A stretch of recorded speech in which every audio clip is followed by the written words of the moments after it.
Peut-on être enterré chez soi?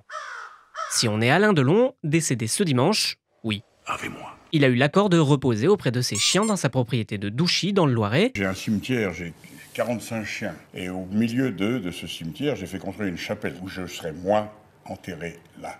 Mais n'est pas Alain Delon qui veut. Et pour toute personne qui n'est pas Alain Delon, beaucoup de gens donc, il y a en France une liste de conditions fixées par le Code général des collectivités territoriales quand on veut passer le reste de l'éternité dans son jardin. Déjà, il est interdit d'être enterré avec des animaux en France. Et même sans, l'inhumation dans le terrain d'une propriété privée est possible mais uniquement à titre exceptionnel, comme être Alain Delon. C'est assez exceptionnel. Je m'en fous.